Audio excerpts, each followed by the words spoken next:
Aaron Rodgers has made his decision. Christine Williamson and Matt Berry, cheers. Yes, game one of the finals is just hours away. But, Christine, we finally have that. You are right, Matt Berry. We no longer have to guess. It finally happened. It's our breaking news. ESPN has confirmed that Aaron Rodgers is headed to Pittsburgh and is expected to sign with the Steelers ahead of next Tuesday's start of mandatory minicamp. The team had an offer on the table but remained in limbo into OTAs, but the 41-year-old Rodgers will return for a 21st season. Let's welcome in Adam Schefter, Booger McFarland, and Brooke Pryor. So, Adam, I'm going to start with you. It's been speculated for a while. Why did he decide to do this now? Well, Christine, I think we do this and see this against the backdrop of the Steelers' mandatory minicamp that starts and ends next week. It starts June 10th. And essentially, if Aaron Rodgers wants to begin to get involved in the Steelers' offense, learn the new offense, work with his teammates, be in a new city, the time to do it would be before training camp even begins. Ideally, he might have participated in the team's offseason program, but he was not ready to do that due to a number of personal reasons. He is now ready. So he's going to fly to Pittsburgh. He's going to sign in time to participate in the mandatory mini camp next week, and that will begin the acclimation process, begin to get him on board.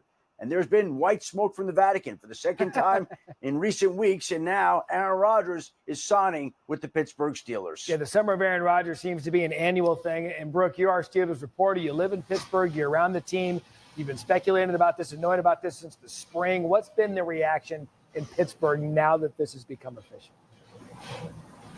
Well, first of all, that white smoke makes a lot of sense because it's been kind of hazy here in Pittsburgh today. So, yeah, I guess we should have known all along that Aaron Rodgers was going to sign or announce that he was intending to sign this afternoon.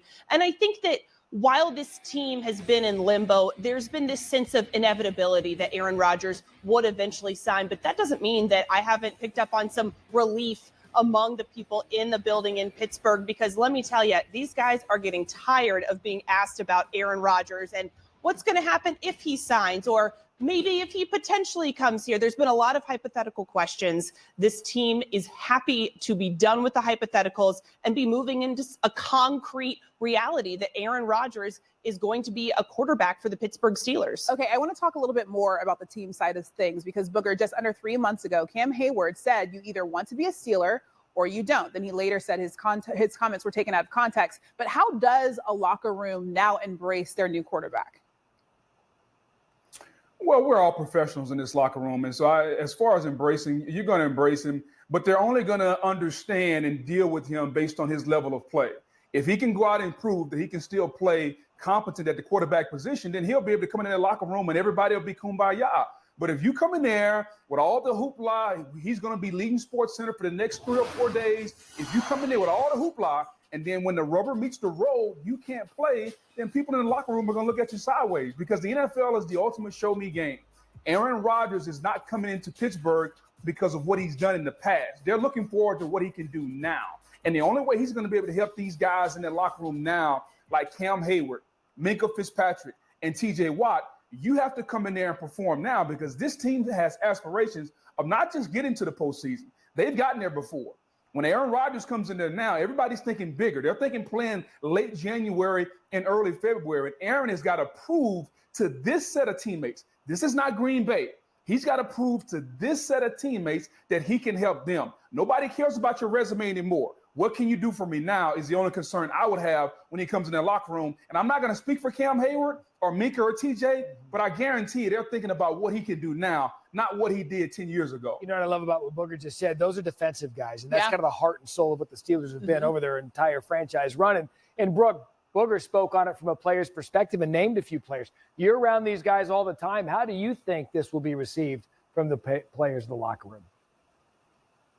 You know, I asked another defensive guy, Beanie Bishop, that exact same thing yesterday, what he thinks about the potential of Aaron Rodgers joining the team. And he's someone who, while he doesn't know Aaron Rodgers personally, he knows his playing style very well because he picked him off twice when the Steelers played the Jets last year. And he said, Rodgers is a funny guy. Turns out that when Rodgers visited the team facility, Beanie Bishop and another DB, Corey Trice, were working out, and Rodgers came in the weight room, was joking around with them and said, hey, are you guys done effing around? Are you going to really work out for real now?